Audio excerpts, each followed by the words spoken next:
Ngana tuna so eloko moko par rapport ya baninga malamu 2 au lobby ba collaboration roya mais au boyina nkotanga ba combo est-ce qu'on peut aussi retrouver quadracor parmi les collaborations ngala kama abino ne botuna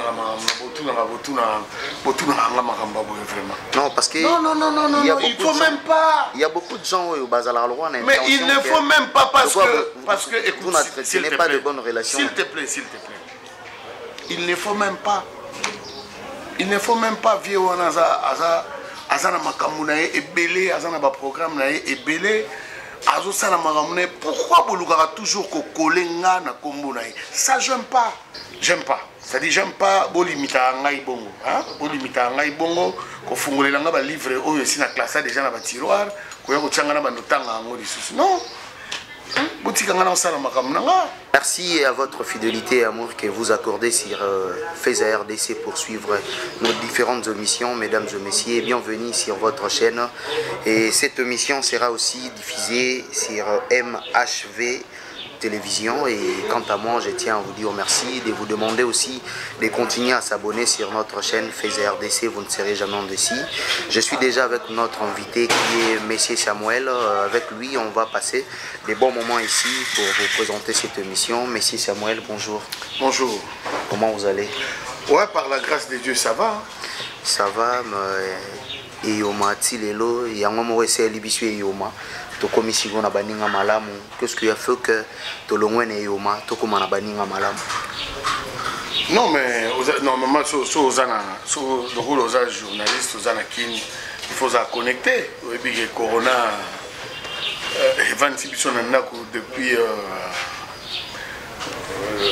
depuis l'année dernière. Depuis l'année dernière, donc, chaque pose. Mais le temps où tu veux reprendre, tout le monde dit non, il faut répondre. Puis, la Bizalili Asika. Bizalili Asika, c'est Baninga Malamu. Il faut faire un abattement Malamu. Il faut Oliakana Bato Malamu. Il faut Kabolagana Bato Malamu. Mais Eyoma, tu sais, nous les artistes, nous sommes comme des prophètes. C'est-à-dire, quand on a lobby Eyoma, oui, musicalement, promotion fallait tout ça, mais malheureusement, ça y est fait. Ça y est un effet, et puis il y a maison continue car c'est quoi. Tisco, dans le milieu politique, ils ont continué, ils ont un prophète, Tony. Mais un artiste, c'est un prophète. Sur le qui banzembo papa Simaro Bayemba. Sur le qui banzembo ba Velutumba, ba Yemba, ba Vientessa. Ba Kester, ba Virambo, ceux qui banzé mo Bayemba, Kala, mais malobango kokisama. C'est ça les artistes. Oui. Un artiste ça muto ya boaka kana zeloti. Donc ako boaka, bino mo nete botité. Mais yeba que si mabambula miaka na milele robota. Mais ça fait aussi un moment bah combattre bandol les lanabino parce que vous bino beaucoup ça là beaucoup leader d'opinion beaucoup ça en sorte que vous faire véhiculer un message na ba dimension embellée mais à un certain moment tout le monde a épina se réserver qui on a makala oh zolo ba combattre makala ça c'est à l'ancienne ça n'existe plus ça n'existe plus aujourd'hui nous devons être conscients nous devons conscientiser la jeunesse. Nous devons conscientiser les gens avertis. Parce que nous sommes avertis. Vous comprenez? Beaucoup de personnes ne sont pas averties. Yangomunagi, cardinal Moussengo Alobagi, il est temps que le médiocre dégage. C'est-à-dire, même chez vous les journalistes médiocres dégagent. Les politiciens médiocres dégagent, les musiciens médiocres dégagent. Donc, c'est-à-dire, na couche nyonso la société, nous devons éradiquer la médiocrité. Nous devons éradiquer la médiocrité. Les photos dans le langage moko ya boigna. Langage moko ya boigna, où ils ont senga que ce que comme na mato ya mutu. Attaque au sale la terre di mata ondima. La politique déjà, ça vous inspire quelque chose? Les ambitions politiques, Ezali? Nous avons ambition politique, mais tout ça, nous avons Congo. Politique, photo landela. Photo landela. Si on a lobby qui est politique, ouais, c'est son point de vue. Mais politique, photo landela. Il ne faut pas oser ignorer. Vous voyez que les côtés Comme Premier ministre, n'a pas évité. Bon. Et le vélo déjà encore par rapport à avant au lobby politiquement, maramto vivre le lot, il y a un thème des lobby, ça te dit quelque chose. Mais Batebele, comprenant le message du président Fatchite à Londres, comprenant le message na été. Maramto zo kokisa malelo aloba yango déjà. Aloba on à Londres, aloba aux États-Unis, na tournée na sagi na Europe aloba marambo belé. Nathalie une mission il y a 2009 à l'Oba déjà Jean-Marie Kassambakeno ce qui est arrivé que toi tu diriger na bateau de Zao tu diriger mais état des droits c'est ça que nous voulons pour moni bamboka wana bamboka le roi Kenya Tanzanie Zambie ils ont pays avec état des droits ce sont des pays organisés l'état vanda. On est mieux que chez soi. On est mieux que chez soi. Tout le monde la baninga malamu parce que tu risques de côté politique trop. Baninga malamu. C'est un maxi single. C'est un single. N'habite toi bien on il y a 3 titres. Baninga malamu il y a 3 titres. Toi bien on y album non. Pour maxi single il a raté. Single les a chambre. Et dans ta chambre. Single les dames moko. Les autres aucun hôtel, aussi bango, ou bien la chambre moko. Bon tous nos singles. Ma peut chambre ya penga na mbeto moko. Donc single ya moko mo biso pe to comme ça ngomona ba maxi single. To créer là ngo ba terme mais single là to betaki 3 titres na équipe beaucoup de titres va na bango awa. Équipe nanga Vianney Kanza Discois Jonathan, Calvestro, Transparent, Colonel Kossi Sabidimbu, Stella Bouledoc. Donc, ils ont une équipe tout ça qui n'a pas Makambo, Glody Santé. Et puis, tous continuer parce que tous en pleine préparation à Baninga Malam 2. Pour tout le monde, il faut changer sous idéologie. Pour photo à Batu Bolingo. Photo te ya batu bolingo nzamba lingi bolingo photo te ya batu makamba malamu pona bomo ina biso moko pona bomo ina bango photo te ya batu makamba boanya na banzembo photo pesa ba message à bien. Il y a déjà une chanson namoni déjà na ba télévision et je ne sais pas si c'est une chanson promotionnelle au namoni aussi la collaboration na jeune frère na yo Ibrator déjà comment on a qualité et texte et chanson félicitations. Ezo les cas déjà, il y a un peu de katia baninga malamu. Si yango ne mutedi maki baninga malamu. Yango ne to bini na ba feti awa mokolo na kokufa banani ba kosunganga baninga malamu. Nze mona Ibrator une très belle chanson rumba qui a été écrite par Yemona no Ibrator, mutakomaki yango. Et puis refrain ngana bakseika malobana jeune frère nanga mo Guy Bazunga. Pardon. Et ça les mains des choix artistes, il m'a contacté qui yo. Non, c'est moi, c'est mon jeune frère Nazarané tout le temps. Et je lui ai proposé d'écrire une chanson pour moi, Pona Mutumoro X. Après tant à combien, tu vas nous demander, mais au moins tu es bientôt un bisomi balé.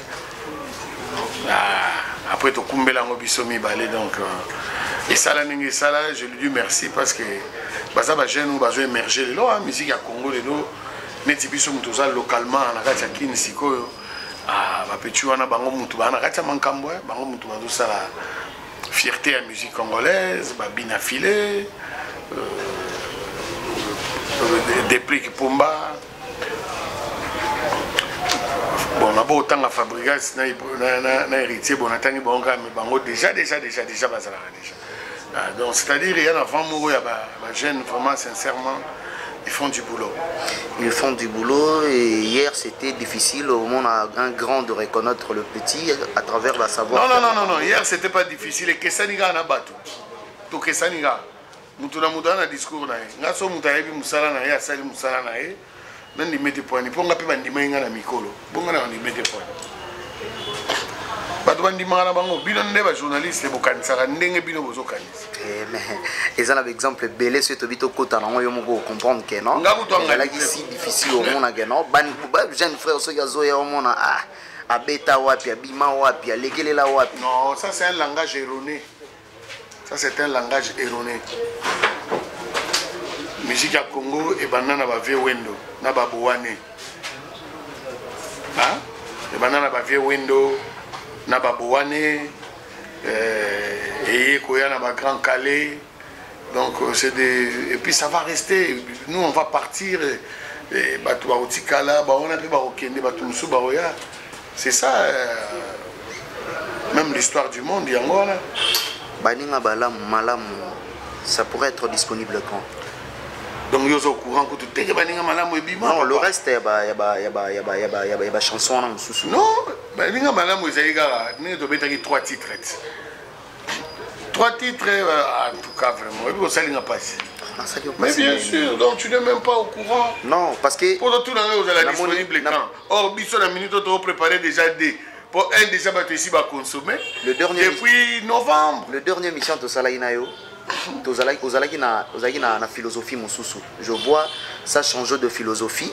Au lieu de la dernière émission de Salainayo, mais après yo marambwele ke belé na kati baninga malamu batu babini, tozo bina ngo pe kaka tozo ke nepika na promotion nango, lelo na to so la boy tozaka na baninga malamu. Et ça déjà na ba plateforme à téléchargement, aux journalistes il faut aller informer. À part participation d'artistes nayo, la collaboration jeune frère nayo, aux songer collaboration monsieur au Salema. Bien sûr que oui. Bien sûr, pourquoi pas. Na banani par exemple. Nazana qui il faut en profiter au maximum. Te banani na autant la communauté, toi déjà na kata ba boulot. Toi na kata ba boulot. Un projet, c'est un projet. Un projet rolo bango boyeka mbate projet na ngaza boye na kosala boye tete. Tozo lamba ba plan. Bato bawe ba déjà te roli pana biso to chama mikoko limi balé, to mikoko limi sa tout tozo bon que ça. Kuti biso en pleine répétition hein. Répétition mongo ya coulisses. Tozo na biso muke. Mais le 14 février Saint-Valentin na osepelisa ba mourir na Gombe na avenue Lukusa numéro 54 na jardin Valencia. Avenue Lukusa numéro 54, c'est-à-dire piscine à Mounene Zawana. Les staff, il y a un ami d'enfance à Zawana, Willy Panzou. Donc, on va partir à 13h. Donc, les amoureux, où est la merde? Un concert payant, tout ça. Est-ce que le concert est à la payant? Ah, d'après ça va tout cadeau, on a taillé au Moros. Baroloué instrument. Baroloué instrument, taillé au publicité en haut, au salon déjà, ma banderole. Banderole vous de matate mais tout ça publicité na fait bandaire ligne aussi la tiers ligne. Donc on a 13h on commence au plus tard 18h30 19h aussi ici. Donc on va nager moi et tout ça bani. Et merci beaucoup, amis internautes. Je crois que. Barbecue, belé, non.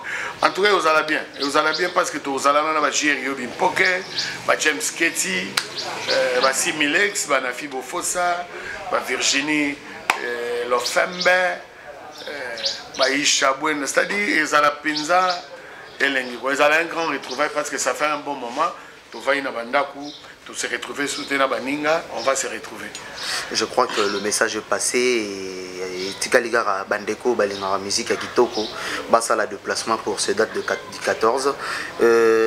Nangana tout n'a souhaité l'Oromoko par rapport à Baninga Malam 2, au lobby de collaboration Roya, mais au bout d'un Kotanga Bakombo, est-ce qu'on peut aussi retrouver Quadracor parmi les collaborations? Non,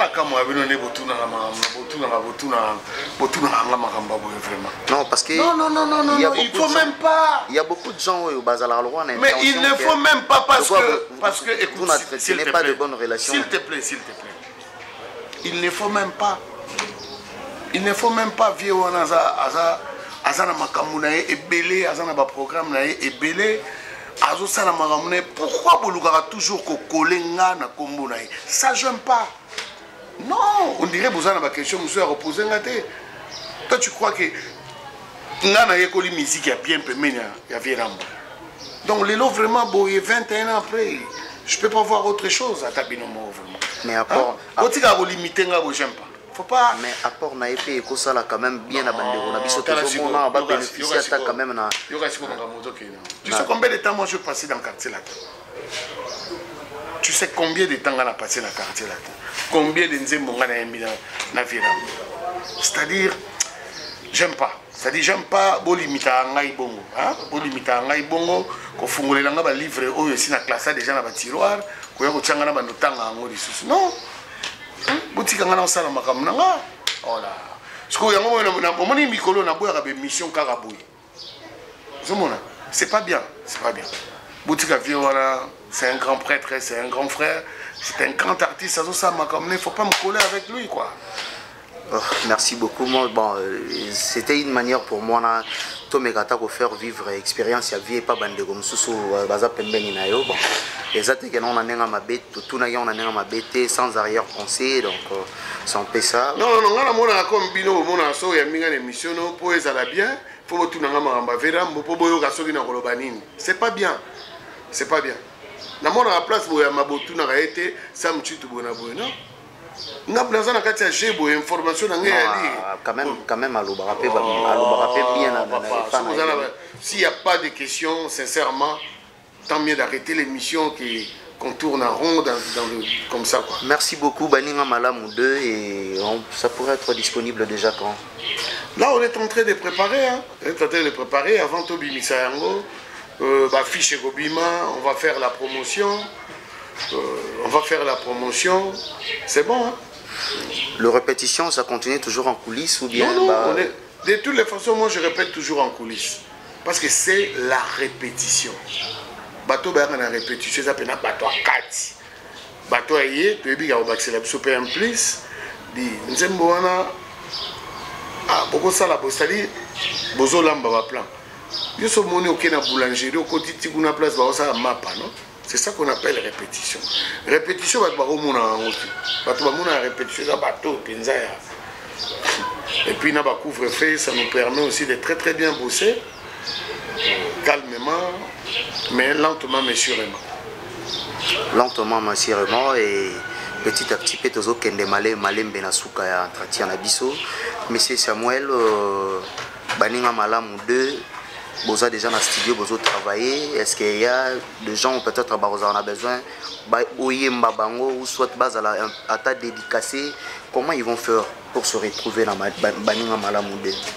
Non, mais Baninga Malamou 2 déjà, tu vas venir sur Facebook, Sam Chintu Leche, Sam Chintu officiel, Instagram, Sam Chintu, na ba réseau sur Wazabiso. Donc chef de ville Papi Sapo déjà tant à moninga boazo sepela ebiki lika mezo ya nanzela batu bingoi bagelor ingila Patrick Mbinzo maître supérieur ba Christian Londolé ba Chantal Moukadi ba de Silva ba Sissi, c'est-à-dire tozo bosser parce que concurrence c'est amakasi bandeko artiste congolais baosa musala ya kitoko pe ya makasi, donc tant yo polingo zala en tout cas il faut ça là musala ya bien ya kitoko sans polémique. Musala kitoko sans polémique, j'espère que non, déjà comme on a déjà Oucho proposé biso tout à l'heure ils allaient dire musala moko ya félicité. Bateau Baolanda Bisso, je ne sais pas si vous bénéficiez d'un moins extrait ou bien moins morceau, il y a Baninga Malamu. Baninga Malamu, nous avons téléchargé, télécharger en haut, ils ont une plateforme de téléchargement. Ils sont sur internet, clip Langala Ibrator.fable, clip ya générique, ils sont sur internet. Et là, ils ont préparé Mikolo, clip ya Kisongi. Il y a un net au Sala, qui n'a pas fait en semaine awa. On a 2 billets semaine. D'ici fin en semaine, donc d'ici fin février, prochain clip, on a déjà des clips, il y a Elembo, et puis un clip il y a Kisonge. On est proposé Batoua en mois de février. Merci beaucoup. Bateau Balandi Bisso va retenir le passage na yo. Non, Bateau Balandi va retenir Sam Chitou, M. Samuel toujours à Kinshasa. Il est en train de faire le boulot qu'il aime. C'est-à-dire, il est en train de faire la musique. Et puis tous préparé baninga malamoudé. Naninga pe na baninga malamoudé on a pour na chaba chanteur nanga en vedette. Donc là bango bakima na bango TV na be mission internet bon. Na chaba bango en vedette on va ça la vocal. Ba filmer bango bena de près pour ba mona bango e. Merci beaucoup, M. Samuel, pour votre disponibilité. Et quant à moi, n'a habité dédicace Zali. Non, le roi Sinatangaki ba master, donc tout ça déjà. Tout ça déjà. Samchin de M. Samuel, je m'appelle. Merci beaucoup. Quant à moi, je tiens à dire merci à Peggy Laptop, Syria Ngondola, Congo Australia.com, Dieudonné Nzambe. Philippe Sakoundé, Taylor Delta Force de Vienne, Gilia La Perle de Vienne, Mami Kimakula na Suède, sans oublier Doudou Leko Mwamba. En tout cas, merci. Batuni Onso Balandi Bisso, Bossala Bisso Confiance, Bossala Janon Dessi. Abonnez-vous massivement à la chaîne Nabino. Monsieur Samuel, nous sommes arrivés à la fin. Je ne sais pas si il y a quelque chose à rajouter, si on n'a pas de mots. Bolingo pour l'écolo. Et puis entre nous, il faut partager de bonnes valeurs, surtout ça. Merci beaucoup, tout est bien qui finit bien. Nous voici arrivés à la fin de notre entretien. En tout cas, je tiens à vous dire merci. Continuez toujours à nous faire confiance. On se retrouve au prochain numéro. Ciao, bye bye.